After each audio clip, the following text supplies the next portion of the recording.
시청자 여러분 안녕하십니까. 뉴스9의 신동욱입니다. 500여일 동안 전 세계를 돌며 펼쳐온 부산 엑스포 유치전의 결과가 이제 4-5시간 이후면 판가름 납니다. 대한민국의 마지막 프리젠테이션이 잠시 뒤면 시작될 텐데 반기문 전 유엔 사무총장을 비롯해 나승현 전 평창올림픽 유치위 대변인 등이 연단에 오를 예정입니다. 5일 만이로 분장한 사우디아라비아에 비해서 늦은 도전으로 그동안 유치 가능성이 높지 않았다는 평가도 많았죠. 파리의 우리 대표단은 막판 대역전극을 기대하고 있다고 합니다. 오늘 뉴스9는 프랑스 파리로 먼저 가보겠습니다. 현지에 나가 있는 이채림 기자가 안내합니다. 파리 외곽에 위치한 국제박람회기구 총회장 앞입니다. 잠시 후 이곳에서 2030년 엑스포 개최지 결정을 위한 투표가 진행되는데요. 각국 관계자들과 취재진들로 붐비고 있는 모습입니다. 어제 제가 취재를 위해 이곳을 찾았을 때는 별도의 제한이 없었는데요. 지금은 입장을 하려면 신원 확인을 하는 등 보안도 강화되고 있습니다. 나라별로 20분 동안 진행되는 마지막 프리젠테이션에서 한덕수 총리는 정부 차원의 개도국 지원 확대를 약속할 예정입니다. 반기문 전 총장은 유엔에서 2030 이행 목표로 채택했던 지속 가능한 개발을 부산 엑스포로 결실을 맺겠다는 메시지를 전달합니다.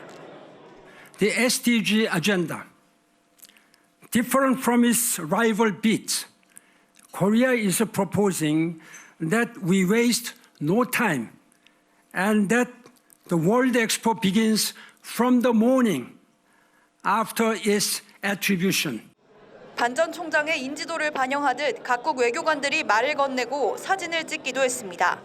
최태원 SK그룹 회장은 엑스포에 참가하는 각국에 대한 한국 기업들의 협력을 약속하고 세계적 음악가인 정명훈과 조수미, 가수 싸이와 배우 이정재 씨도 영상을 통해 부산 지지를 호소할 예정입니다. 우리나라가 한복과 천사초롱으로 한국 알리기에 나섰다면 경쟁국인 사우디아라비아는 대형 LED 전광판 앞에 야자수 모형을 만들어 놓고 홍보전을 벌였습니다. 엑스포 개최지는 한국 시간으로 내일 새벽 1시 전후에 발표될 전망입니다. 파리에서 TV조선 이채리입니다. 유치망지 부산도 기대감으로 달아오르고 있습니다. 1차 투표 발표까지는 아직 4시간 넘게 남았지만 엑스포 후보지인 부산은 벌써부터 응원 열기가 뜨거워지고 있습니다. 시민 1000여 명이 한데 모여 엑스포 유치를 기원하는 응원전을 벌이고 있다는데 현장 취재기자 연결합니다. 자, 하동원 기자, 날씨가 추울 텐데 많은 분들이 모이셨군요. 네, 이곳 부산시민회관에는 시민 1000여 명이 모여 있는데요. 평일 밤인데도 엑스포 유치를 향한 열띤 응원전이 펼쳐지고 있습니다. 우리나라의 마지막 경쟁 발표를 30분 정도 앞두면서 긴장감마저 맴돌고 있습니다. 부산 시민들은 30분 전인 저녁 8시 반쯤부터 마지막 응원전에 나서고 있습니다. 부산은 준비됐다, 오늘 부산이다 등 응원 문구와 깃발을 흔들며 엑스포 유치를 향한 시민들의 마음이 하나로 똘똘 뭉쳐진 상태입니다. 아직 국제박람회기구 총회는 열리기 전인데요. 부산시민회관에서는 합차단 공연부터 태권도 시범단 공연과 함께 시민 응원이 연이어 펼쳐지며 분위기를 돋구고 있습니다. 시민회관에 모인 부산 시민들은 대형 스크린을 통해서 파리 현지에서 열리는 엑스포 경쟁 발표 등을 실시간으로 볼 수 있는데요. 잠시 뒤 총회에서 진행될 우리나라의 5차 경쟁 발표와 새벽 1시쯤 공개되는 1차 투표 발표까지 시민들은 자리를 지키며 응원을 이어갈 예정입니다. 이것뿐만 아니라 부산 시내 곳곳에서도 응원전이 이어지고 있는데요. 현재 부산박물관에는 시민 300명이 모여 응원을 벌이고 있습니다. 지난 주말에는 해운대 해수욕장에 열기구를 띄우고 에펠탑 모형을 설치하는 등 부산 시민들은 2030 엑스포 부산 유치를 위한 간절한 염원이 파리에 닿길 바라고 있습니다. 부산 시민회관에서 TV조선 하동훈입니다. 어떤 결과가 나오더라도 이번 엑스포 유치전에서는 누구보다 기업들의 노고가 컸습니다. 그룹 총수들이 직접 홍보대사로 나서 막판까지 한 표를 호소하고 각국 랜드마크에 광고판을 내걸고 2000여 대의 홍보 차량이 전 세계를 누비며 숨가쁘게 부산을 알렸습니다. 유혜림 기자가 취재했습니다. 영국 런던, 독일 함부르크, 피지공항까지 세계 관광 명소마다 부산 엑스포 유치를 기원하는 영상이 나옵니다. 프랑스의 랜드마크 에펠탑과 르브르 박물관 주변엔 부산은 준비됐다는 문구가 적힌 차량이 달립니다. 국내 기업들이 부산 엑스포 유치를 위해 마련한 겁니다. 홍보 영상은 지난해 9월부터 약 30만 회 상영됐고 홍보 차량 2천여 대가 세계 곳곳을 누비며 부산을 알렸습니다. 삼성전자의 글로벌 네트워크를 활용해 부산 엑스포 유치 지원에 총력을 다하고 있습니다. 대기업 총수들도 발벗고 나섰습니다. 지난해 6월 민간 유치위원회가 출범된 후 18개월 동안 주요 대기업은 175개국 3천여 명의 정상을 만났는데 이 중 절반은 총수나 CEO급이 직접 달려갔습니다. 민간 유치위원장을 맡은 최태원 SK 회장은 총회 직전 열흘간 지구 반바퀴에 해당하는 22,000km를 도는 강행군을 펼쳤습니다. Busan Expo is a kind of unique concept. What I'm trying to focus on you to is a kind of solution platform. 숨가쁘게 달려온 기업인들은 긴장감 속에 파리의 기적을 기다리고 있습니다. TV조선 유혜림입니다. 애당초 너무 늦은 출발이라는 평가가 많았죠. 사우디의 어마어마한 오일머니를 넘을 수 있을지도 의문이었고요. 그런데 열심히 따라가서 최근 들어서는 그 격차를 상당히 좁혔다는 평가도 있습니다. 이제 정말 몇 시간 뒤면 결과가 나옵니다만 막판 역전 드라마가 가능할지 따져보겠습니다. 자, 홍영 기자, 일단 우리 목표는 결선 투표까지는 가보자는 거죠? 네, 그렇습니다. 사우디아라비아는 122표 이상을 얻어서 1차 투표에서 끝내버리겠다는 심산인데요. 1차 투표 때 3나라 이상 붙어서 3분의 2 이상 지지를 얻은 전례가 없습니다. 우리는 2위로 결선 투표까지 끌고 간다는 전략인데요. 예. 부산이 1번, 로마가 2번, 리야드가 3번인데 1차에서 로마를 탈락시킨 뒤에 이 로마에 갔던 유럽표를 흡수하고 리야드로 갔던 표 일부를 가져오면 역전극을 노려볼 수 있다는 게 우리 측의 계산입니다. 1차 때 사우디를 지지했던 나라 중에 일부가 2차 투표까지 계속 지지하는 건 아니다라고 입장 표명을 한 나라도 일부 있고, 특히 이제 서방 국가 중에서 사우디를 지지했던 나라들 중에서는 명분상 2차 투표에서 돌아설 수 있는 여지를 갖는 나라들이 좀 있지 않을까. 회원국의 분포도 중요할 것 같은데 회원국은 모든 대륙에 골고루 분포되어 있습니까? 그건 아닙니다. 이 분포 비율이 다른데요. 유럽과 아프리카가 각각 49개 나라로 가장 많습니다. 이 둘을 합치면 전체 회원국의 절반이 넘습니다. 개도국이 3분의 2 정도를 차지하는데 모두 한 표씩 행사하는 만큼 아프리카를 비롯해 태평양 도서국이나 카리브해 연안국 등 캐스팅 보트를 준 대륙에 공을 들이고 있습니다. 그렇다면 대륙별로는 어느 정도로 판세가 나뉘고 있습니까? 네, 유럽 지역은 사우디보다는 우리가 좀 더 유리한 것으로 정부 유치단은 보고 있는데요. 나머지는 거의 박빙이거나 열세입니다. 중동 지역은 이스라엘을 빼고는 똘똘 뭉쳐 있고 이슬람교 국가들도 이슬람 성지가 있는 사우디로 기울 가능성이 큽니다. 이 중남미나 아프리카는 사우디가 물량 공세를 퍼붓고 있는데 우리는 물고기가 아닌 물고기를 잡는 방법을 공유하겠다면서 설득하고 있습니다. 세 도시 가운데 이탈리아 로마는 경쟁에서 완전히 밀려난 상태입니까? 네, 지난주 이탈리아의 한 매체는 조르자 멜로니 총리가 파리에 가지 않기로 했다면서 이 멜로니 총리가 로마를 포기했다고 전했습니다. 그러면서 이 폐색이 짙어지자 유치 실패의 책임을 지지 않으려는 거라고 설명했습니다. 그렇군요. 파리 현지 분위기는 어떻습니까? 어느 쪽으로 기울어졌다 뭐 이런 보도들이 좀 나오고 있습니까? 네, 프랑스의 일간지 르피가로는 2달 전까지만 해도 리야드가 유리해 보였는데 그동안 한국이 부산 홍보 캠페인을 성공적으로 진행했다고 평가했습니다. 그러면서 정말 치열한 경마대회라고 표현했는데요. 그만큼 팽팽한 접전으로 보고 있습니다. 예, 결과를 섣불리 예상하기는 어려운데 이번 투표에서 눈여겨봐야 할 관전 포인트가 있다면 어떤 걸까요? 네, 지금까지 1차 투표에서 1위를 한 나라가 도시가 최종 개최지로 선정돼 왔습니다. 이번에 부산이 결선에서 리야드를 꺾는다면 사상 처음으로 역전 사례가 됩니다. 다만 1차 투표 때 리야드와 표 차이가 얼마나 나느냐가 중요한데요. 이 전문가들은 1차에서 리야드가 과반 이상을 가져가면 그 판세를 뒤집기는 어려울 것으로 보고 있습니다. 예, 물론 뭐 잘 되면 더 좋겠습니다만 혹시 안 되더라도 이걸로 끝난 건 아니죠?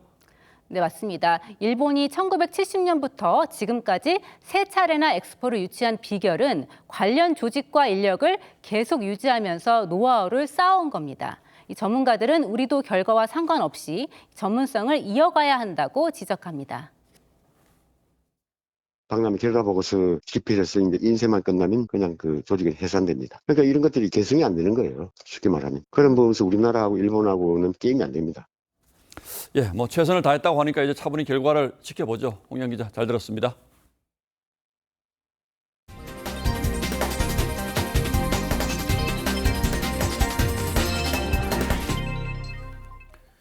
이러면 이번 주말부터 대대적인 개각과 대통령실의 인적 개편이 순차적으로 시작됩니다. 물론 총선용 개편의 성격이 짙지만 규모로만 보면 사실상 윤석열 2기 정부의 출범으로 봐도 될 듯합니다.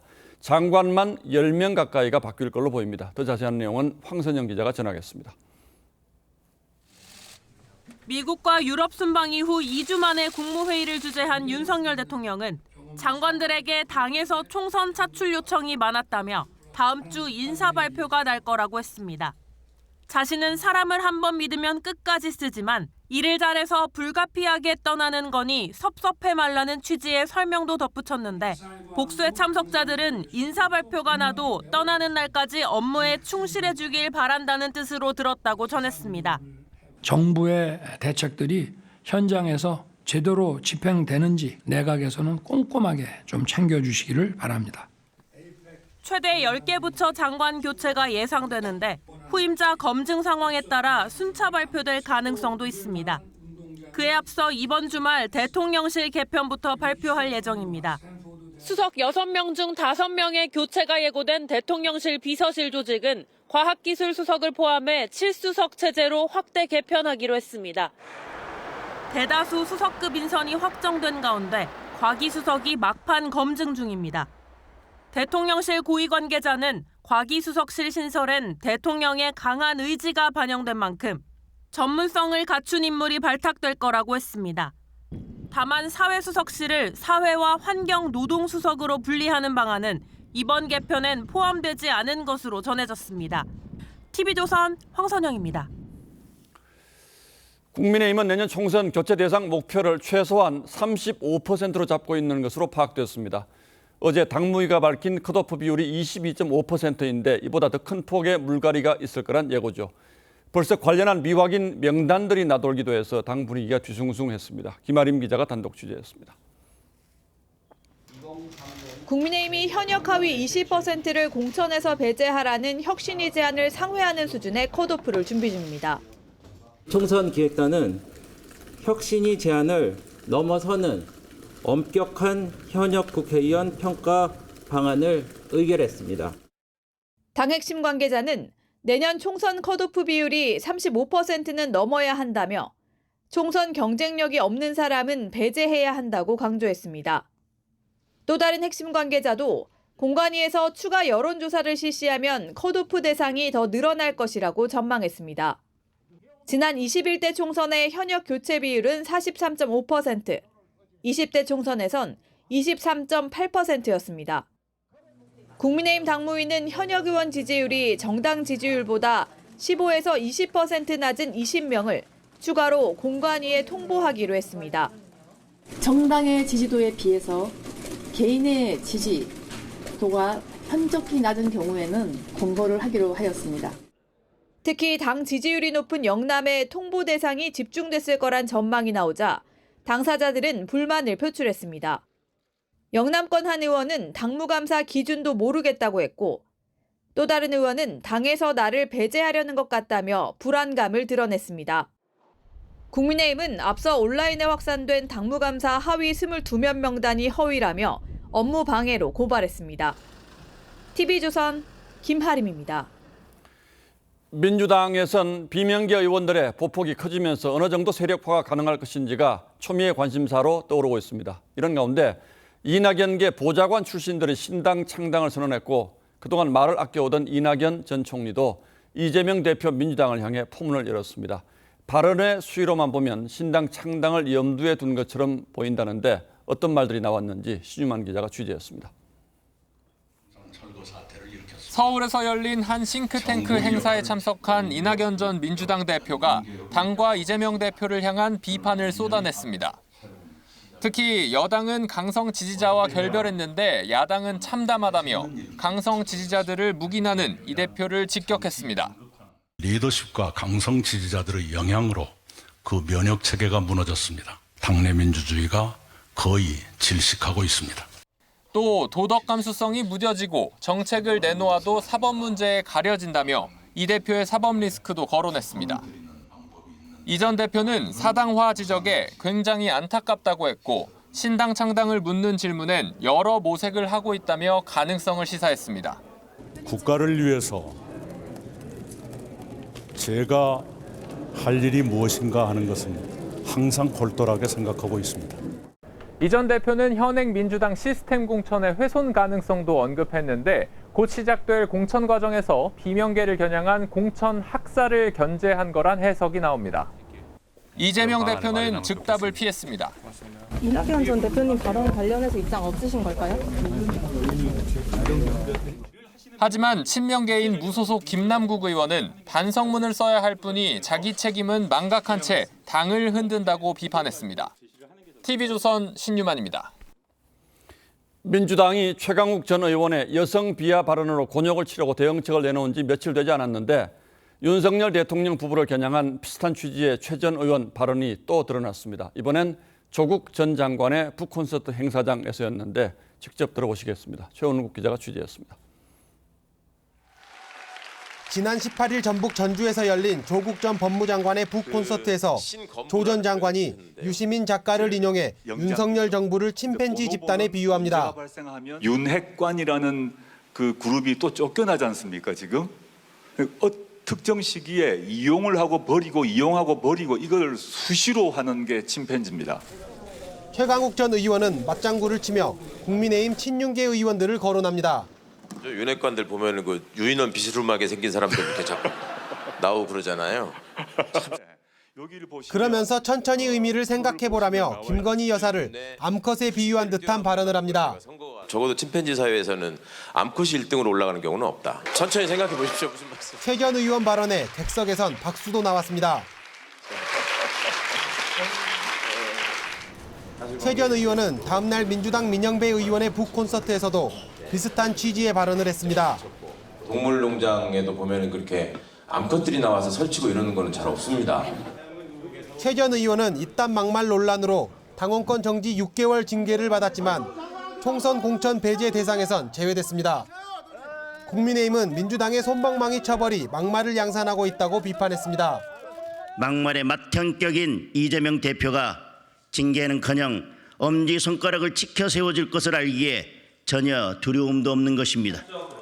민주당은 최 전 의원의 암컷 발언에 동조한 민영배, 김용민 의원에게도 별다른 조치를 내리지 않았습니다. TV조선 최원국입니다.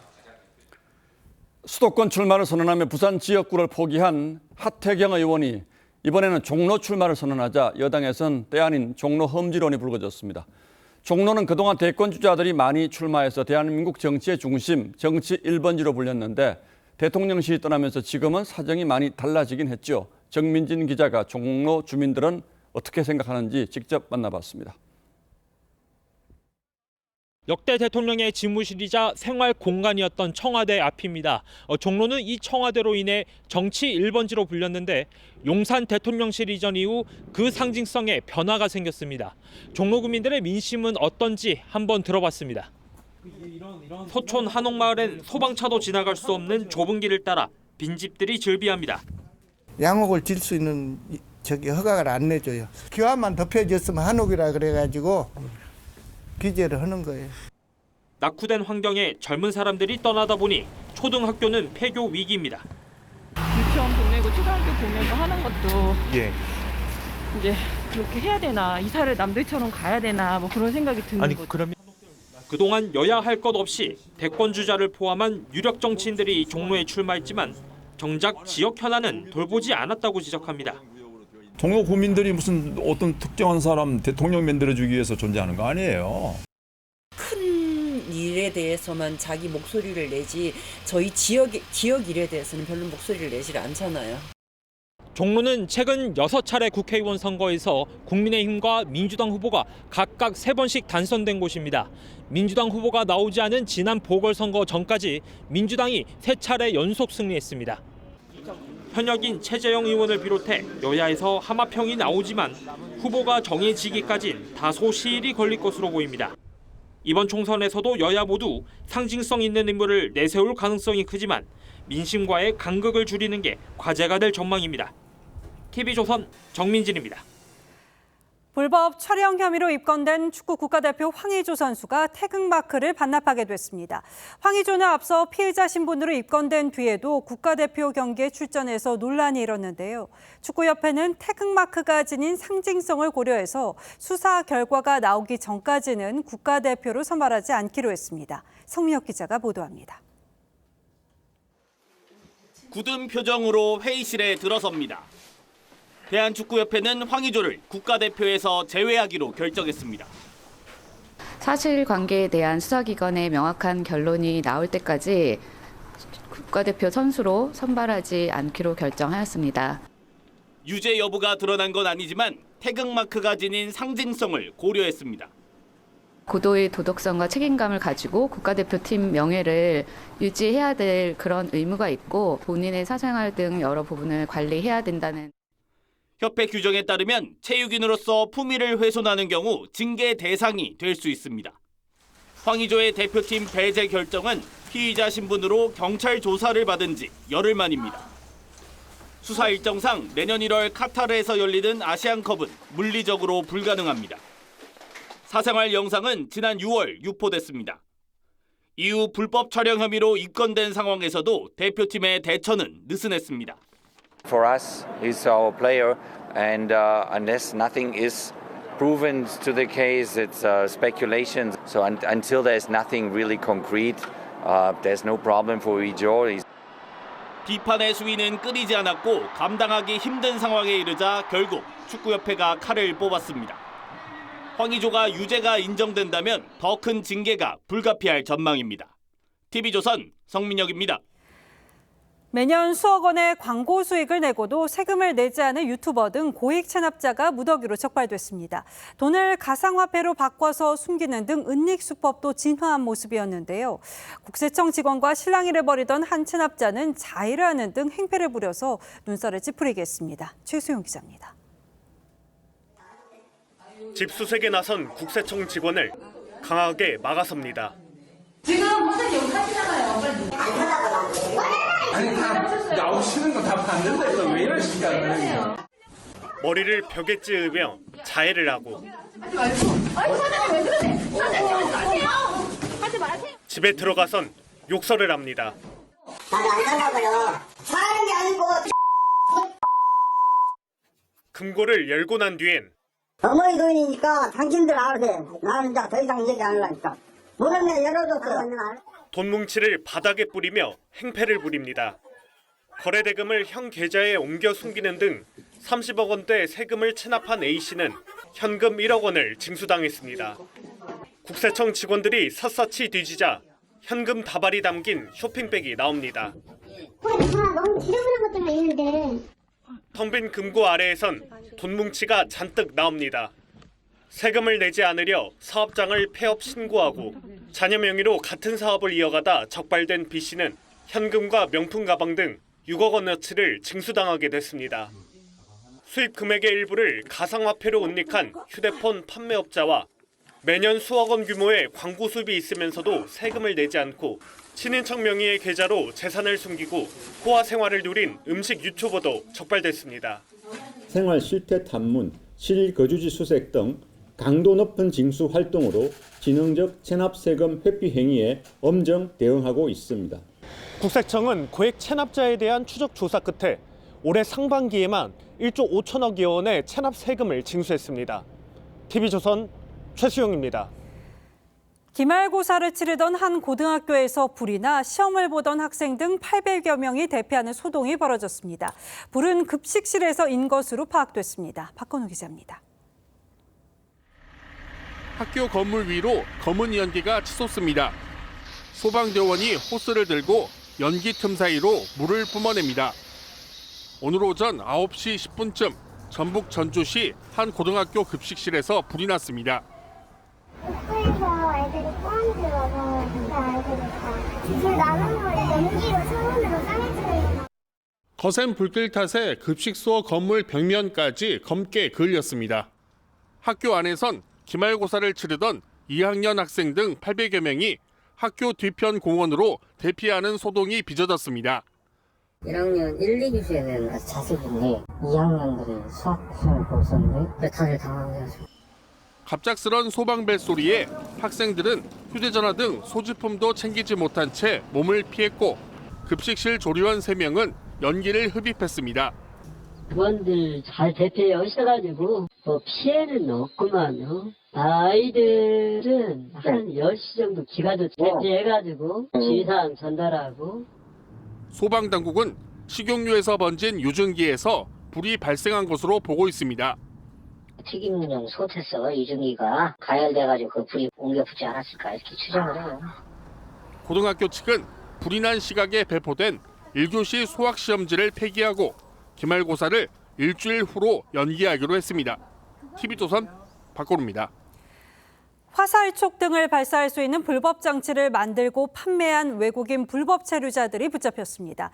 음료수 캔 정도는 쉽게 뚫었고 몸에 맞으면 10cm까지 박힐 수 있는 위력이었는데 수렵용이라고 홍보하면서 판매했습니다. 전정원 기자입니다. 외국인 남성이 동영상을 통해 새총 모양 발사기를 소개합니다. 손잡이는 물론 원거리 조준경까지 부착돼 있습니다. 3m 거리에서 쏜 화살촉은 식용유통에 그대로 박힙니다. 29살 태국인 A씨는 아내와 함께 화살촉이나 쇠구슬을 쏠 수 있는 발사기를 만들어 불법 판매하다 경찰에 붙잡혔습니다. 조준경이 부착된 발사장치는 0점 조절이 가능할 만큼 정교했는데 쇠구슬에 맞은 캔이 종이장처럼 찢어질 정도로 파괴력도 강했습니다. 사거리가 30m에 달하고 가까이서 사람에게 쏘면 크게 다칠 수 있는 위력입니다. 7에서 10cm 정도의 깊이로 사람 신체에 박힐 수 있는 그 정도의 운동 에너지를 가지고 있는 걸로 확인은 됐습니다. 이들은 발사기를 낚시 사냥용이라고 홍보하며 인터넷 등을 통해 10만 원에서 15만 원에 팔았는데 2년여 동안 420개 6,500만 원어치를 판 것으로 파악됐습니다. 경찰 조사 결과 2018년 한국에 들어온 A씨는 불법 체류자 신분으로 지내던 중 해당 발사장치 제조법을 배워 판매 계획을 세운 것으로 드러났습니다. TV조선 전정원입니다.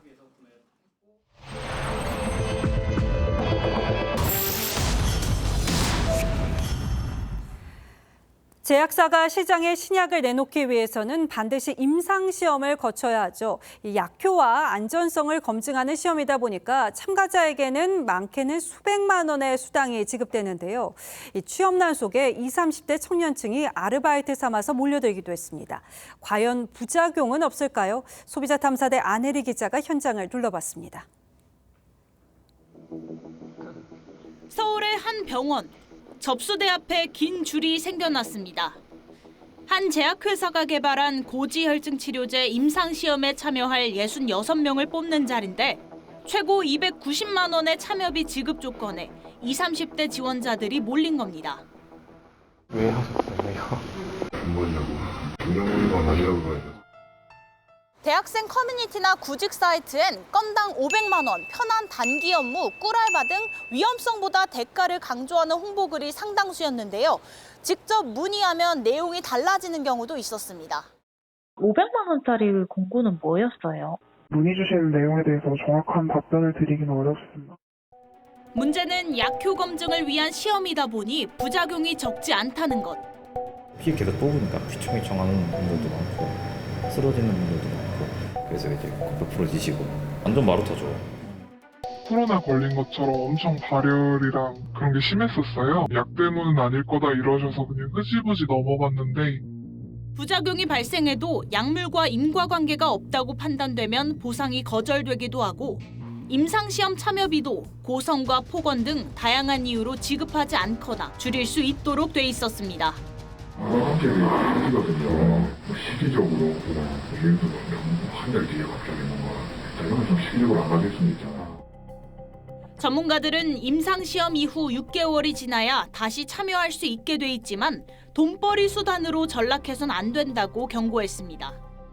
사람의 몸을 시험 대상 삼는 것이 이렇게 수월해지는 분위기는 의학계에서 굉장히 경계를 해야 하는 분위기고요. 지난 5년간 국내 임상시험 참가자는 약 16만 명으로 약물 이상 반응을 겪은 1,822명 중 165명이 사망했습니다. 소비자탐사대 안혜리입니다. 심정지로 길거리에 쓰러진 60대 남성이 시민들의 도움으로 목숨을 건졌습니다. 시민들이 직접 심폐소생술을 하면서 구급차를 기다린 덕분인데요. 새 삶을 찾게 된 시민은 생명의 은인을 찾고 있습니다. 김동현 기자입니다. 골목길에서 한 남성이 갑자기 쓰러집니다. 1분이 넘도록 행인과 차량이 남성을 그대로 지나칩니다. 그때 한 차량이 갓길에 멈추더니 남성이 내려 119에 신고합니다. 출근하다가 쓰러져 계셔가지고 봤는데 신고했거든요. 숨 안 쉬는 것 같은데.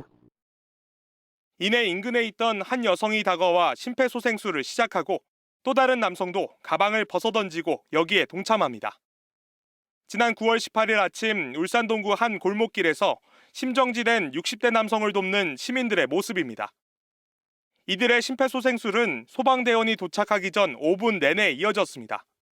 30대 남성이 가슴 압박을 한 걸 봤는데 교육을 받았는지 정확한 자세와 그 압박 위치가 아주 적절했습니다.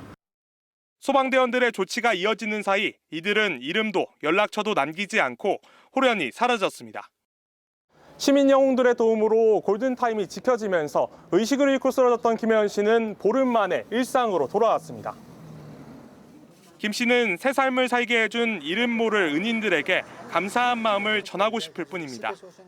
혹시 이 방송을 보시게 되면은 저희 가게 한번 들려주시면 만나가 따뜻한 밥이라도 한 끼 하고 싶고 그런 심정입니다. 울산 소방본부는 심정지 환자를 살려낸 은인들을 찾고 있습니다. TV조선 김동래입니다.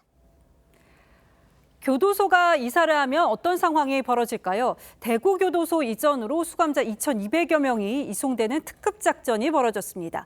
하늘에서는 특공대 헬기가, 땅에서는 무장경찰이 감시를 벌였는데요. 군사작전이 따로 없었습니다. 이심철 기자가 보도합니다. 굳게 닫혔던 철문이 열립니다. 호송버스가 줄지어 밖으로 나옵니다. 자, 호송 배열이 다 됐나요? 자, 그러면 출발시키겠습니다. 자, 출발! 경찰 호위를 받으며 버스 대열이 도로를 달립니다.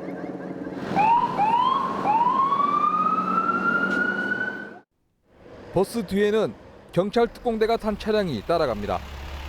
하늘에선 헬기가 호송 과정을 지켜봅니다. 혹시 탈주라든지 어떤 여러 가지 교통사고에 대비해서 저희가 안전하게 주변에서 경력들이 배치해서 관리 중에 있습니다. 1971년 만들어진 대구교도소가 새로운 교도소로 이전했습니다. 수감자를 빨리 옮기기 위해 대구 외곽 순환고속도로를 이용하고 동선을 최소화했습니다. 재소자 2,200명은 호송버스에 나눠 타고 서로 30분 거리를 움직였습니다. 시민들은 50년 동안 있던 교도소가 사라지자 만감이 교차합니다. 하원에 산다 그러면 사람들이 교도소, 하원교도소 이렇게 얘기하면 저희들이 항상 하원교도소 아니고 대구교도소였거든요. 그렇게 늘 얘기하고 이랬는데. 오셔가 눈부터 흘리시고 우리한테 한탄도 하시고 이렇게 하셨는데 그런 것도 이제는 없다고 봐야 되겠지요. 새로 만들어진 대구교도소는 최첨단 시스템이 갖춰졌습니다. 축구장 15개 크기인 옛날 대구교도소 부지는 미술관 등 시민 휴식 공간으로 만들어질 계획입니다. TV조선 이심철입니다. 정부가 지난해 내놓은 수도권 주택 공급 계획이 차질을 빚고 있습니다. 올 하반기 완료 예정이었던 김포 지역의 지구 지정이 늦어지고 있는 건데요. 주택 공급에도 영향을 미치게 되는 건지 정수영 기자가 단독 취재했습니다. 지난해 11월 발표된 김포 한강 2 콤팩트시티 부지입니다. 731만 제곱미터의 규모의 4만 6천 가구가 공급되는 윤석열 정부의 첫 신규 택지 사업입니다. 도시가 커지기도 하고 여러 가지 시설이나 기반 시설이나 이런 것들이 확충이 되지 않을까. 국토부는 올해 하반기에 지구 지정을 완료하고 2025년에 지구계획 승인을 받겠다고 밝힌 바 있습니다. 올해 하반기가 한 달밖에 남지 않았지만 부지 곳곳에는 지구 지정 소식 대신 민간 단체가 주민 설명회를 개최한다는 현수막만 걸려 있습니다. 김포 한강 2지구의 지구 지정은 내년 상반기로, 지구계획 승인은 2026년 상반기로 미뤄진 겁니다. 신규 택지 조성 절차의 첫 단계부터 미뤄지는 만큼 2027년으로 계획된 공급 일정도 늦춰질 수밖에 없습니다. 사업 절차가 늦어지게 되면 아파트 분양과 주택 공급이 지연될 수밖에 없고 시장 심리가 불안해질 가능성이 있습니다. 국토부 관계자는 지구 지정에 앞서 농지를 두고 농식품부와의 협의가 원활하지 않고 전략 환경 영향 평가 용역 발주가 늦어졌다며 공급 계획은 최대한 맞추겠다고 해명했습니다. TV조선 정수양입니다. 국내 최대 노조이자 민노총의 핵심인 현대차 노조가 창립 36년 만에 처음으로 회계를 공시했습니다. 현 정부가 회계를 공개한 노조의 조합원에게만 세액 공제 혜택을 주기로 한 데 따른 조치입니다. 현대차 노조의 회계 내역을 박재훈 기자가 분석했습니다. 1987년 설립된 현대차 노조가 노동부 회계 공시 사이트에 처음으로 회계 내역을 공개했습니다. 조합원은 4만 7천 명에 이르고 지난해 수입은 560억 원이라고 밝혔습니다. 주제! 결사! 주제! 흩어지면 죽는다. 수입 중 절반 이상은 전년도 2월금이고 4분의 1인 138억 원이 조합비였습니다. 노동계에선 최근 5년간 전면 파업을 하지 않아 쟁의 기금이 2월된 거라고 분석합니다. 상급단체에 낸 돈은 0원, 받은 돈은 90억 원이었습니다.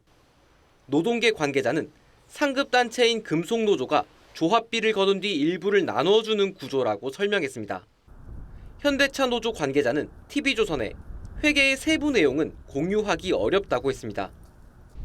앞서 지난 20일 한국노총도 회계를 공시했습니다. 총 수입 393억 원 중 조합비는 60억 원, 수익 사업과 보조금 수익이 96억 원이었습니다. 지출 쪽에선 인건비에 43억 원을 쓴 반면 사업비는 20억 원이 되지 않습니다. 수익 사업 대부분은 임대 보증금이고요. 사업비 비중이 낮은 건 인건비 부담 때문입니다.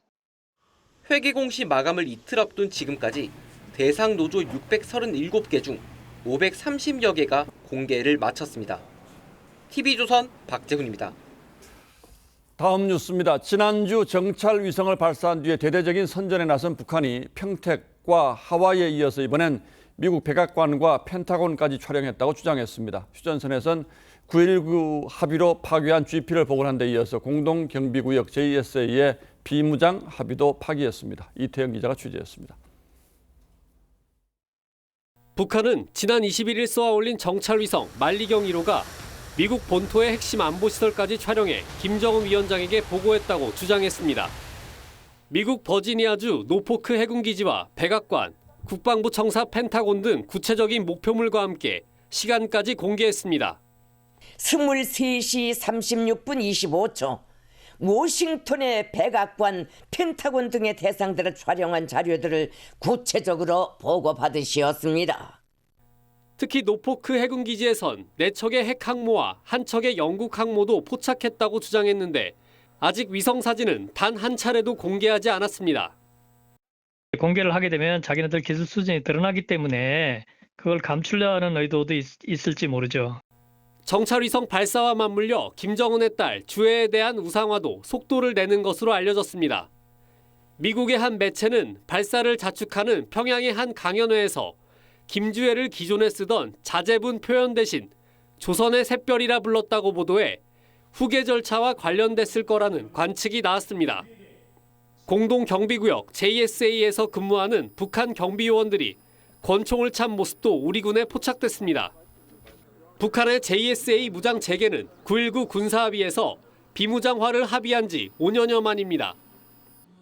윤석열 대통령은 상대방 선의에 기댄 평화는 꿈과 허상에 불과하다고 강경 대응을 주문했습니다. TV조선 이태용입니다.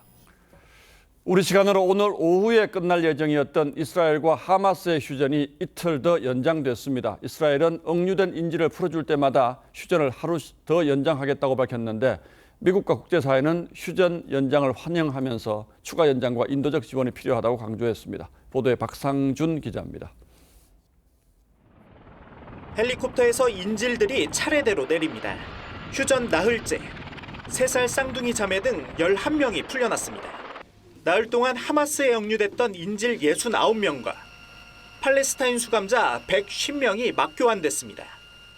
하지만 9개월 아기 등 풀려나지 못한 인질도 170여 명에 달합니다.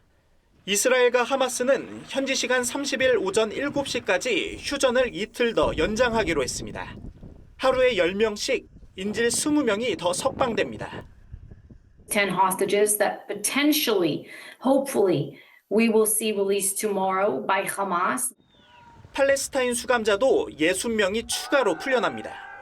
유엔은 휴전 연장을 환영하면서도 이틀로는 부족하다는 입장입니다. 실제로 석방된 인질 일부는 위독한 상태인데 인질들은 억류 기간 제때 치료도 받지 못하는 것으로 알려졌습니다. אמא שלי הגיעה שעות מספר לפני שהיא נפרדה מאיתנו. 미국도 휴전이 더 연장되도록 외교적 관여를 계속하겠다고 밝혔습니다. extended further, and that will depend upon Hamas continuing to release hostages. 블링컨 미 국무장관은 이번 주 다시 이스라엘을 찾아 인질 추가 석방 등을 논의할 전망입니다. TV조선 박상준입니다. 경기가 좋지 않으면 짧은 옷이 유행한다는 속설이 있죠. 그래서일까요? 겨울철 필수 아이템 패딩마저 롱패딩 대신에 숏패딩이 유행입니다. 덕분에 소비자는 옷값을 확 줄였고 업체들은 매출 상승 중입니다. 지선호 기자가 쇼핑의 거리로 나가봤습니다. 서울 홍대 앞 거리, 숏패딩이 여럿 눈에 띕니다. 10여 년 전 유행했던 숏패딩이 최근 복고 열풍을 타고 다시 돌아온 겁니다. 중학교 다닐 때 노스페이스 엄청 그때 유행했었는데 지금 다시 요즘에 유행하고 있어가지고 돌아오긴 한 것 같아요. 길이는 예전보다 더 짧아졌습니다. 롱패딩은 무릎까지 덮는 게 특징인 반면 이 숏패딩은 이 허리까지 오는 것이 특징입니다. 가격도 중요한 고려 요소입니다. 롱패딩보다 숏패딩이 훨씬 저렴하니까 몸도 좀 날씬해 보이니까 더불어서 많이 사는 것 같아요. 숏패딩은 디자인과 색깔이 비슷한 같은 회사 롱패딩보다 10만 원가량 쌉니다. 숏패딩 유행에 업체들은 배꼽이 보이는 크롭패딩까지 앞다퉈 내놓고 있습니다. 고물가와 불경기의 실용성과 가성비를 중시하는 경향은 가격에 민감한 10대들의 소비 트렌드에서도 나타납니다. 한 이커머스 업체는 이번 달 할인 행사에서 1020 세대의 매출이 지난해보다 36%나 늘었는데 낮은 소비력을 감안하면 이례적입니다. 평소에 지갑을 잘 열지 않던 1020 세대가 연중 가장 강력한 혜택을 제공하는 11월 빅 프로모션에 많이 몰린 것으로 보고 있습니다. 업계는 큰 할인에만 지갑을 여는 불황형 소비가 더 뚜렷해질 것으로 전망하고 있습니다. TV조선 지선호입니다. 유럽 남동부 흑해 연안에 강풍과 폭설을 동반하는 겨울 폭풍이 몰아치면서 사망자가 10명을 넘어섰습니다. 엎친 데 덮친 격으로 전쟁 중인 우크라이나와 러시아에서 특히 피해가 컸습니다. 류주영 기자의 보도입니다. 강풍에 건물 일부가 무너져 내리고 폭우로 곳곳이 침수됐습니다. 폭풍과 폭설 등을 동반하는 겨울 폭풍이 흑해 연안을 강타했습니다. 러시아와 우크라이나 남부 몰도바 등에서 주말 이후 최소 13명이 숨졌습니다. 시속 140km 강풍에 파도 높이가 최대 7m에 달하면서 피해가 속출했습니다. 러시아 5개 지역에서 190만 명이 정전 피해를 겪었습니다. 우크라이나에선 폭설이 내리면서 2,000여 곳 넘는 마을의 전력 공급이 끊겼습니다. 도로 곳곳은 폐쇄됐습니다. На жаль, станом на зараз є загиблі, найбільше в Одеській області 5 людей. Мої співчуття рідним та близьким.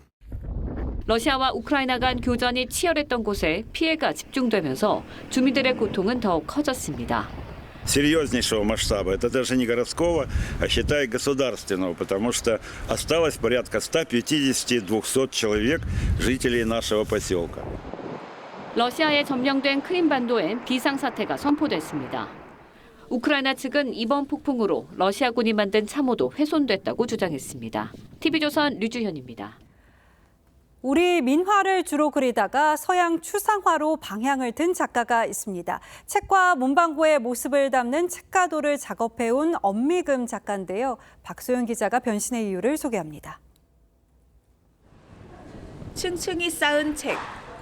한 권 한 권이 저마다의 세계를 품은 듯 다른 색으로 빛납니다. 전통 민화의 책가도를 주로 작업해온 엄미금 작가가 책을 소재로 한 서양 추상화로 방향을 튼 것은 변화에 대한 갈망 때문이었습니다. 바꿔야 되겠다, 변해야 되겠다는 생각을 쭉 했었어요. 우리 거를 알고 그리고 서양화나 그 밖에 다른 거를 공부해야 된다는 생각을 했기 때문에 완전히 새로운 도전이었지만 오방색 등 다채로운 색을 써본 경험이 추상 작가로 개성을 확립하는 데 도움이 됐습니다. 서양의 큐비즘과 책가도의 공통점을 오래 연구한 것도 세기를 개척하도록 작가를 자극했습니다. 그 중심에는 물론 책을 향한 사랑이 있었습니다. 본질적 가치는 계속 이어지는 것 같았어요. 한 페이지가 지나면 또 기쁨의 페이지가 올 수도 있고 뭐 슬픔의 페이지, 사랑의 페이지 여러 페이지를 이렇게 겪으면서 삶이 어떻게 완성된다고 그럴까요? 이번 전시에선 전통화의 특징이 남아있는 초기작에서부터 책이 도형에 가까운 모습으로 변형돼 나타나는 최근작까지 작가의 작품 27점을 만나볼 수 있습니다. TV조선 박소영입니다.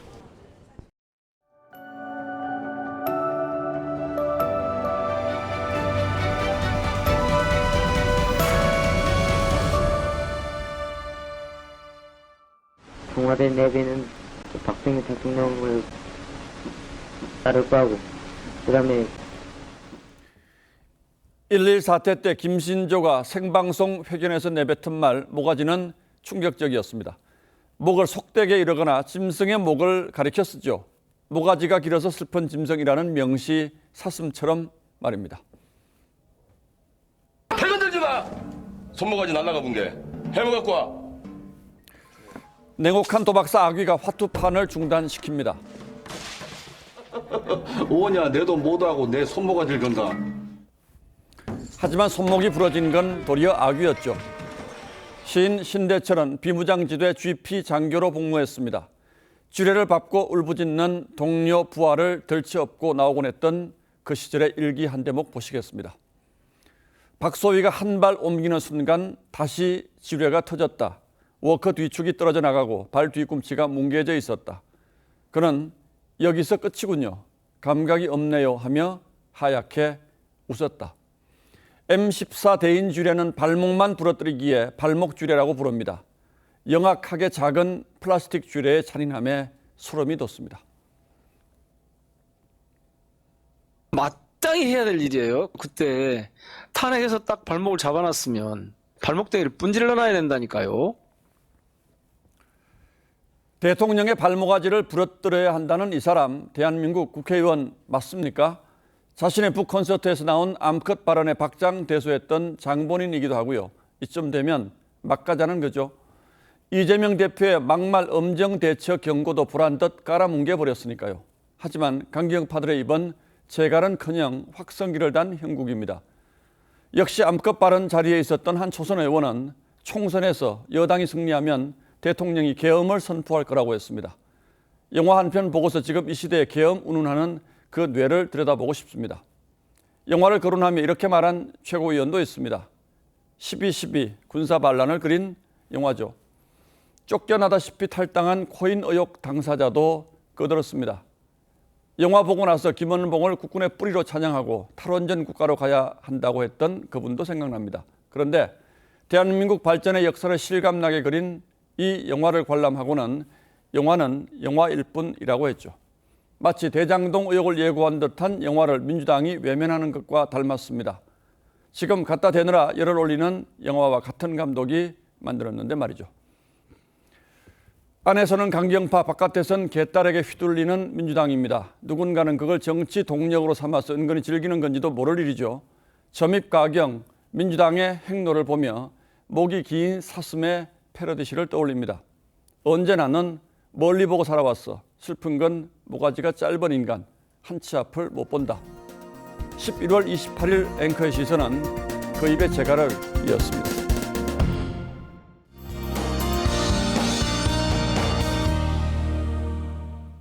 내일 날이 더 추워지겠습니다. 오늘보다도 따뜻한 옷차림 해주셔야겠는데요. 현재 일부 강원과 경북 북부에는 한파주의보가 내려져 있습니다. 이들 지역 내일 아침 철원이 영하 7도, 경북 영양이 영하 6도까지 떨어지겠고요. 서울 등 그 밖의 지역에서도 추위가 강해지겠습니다.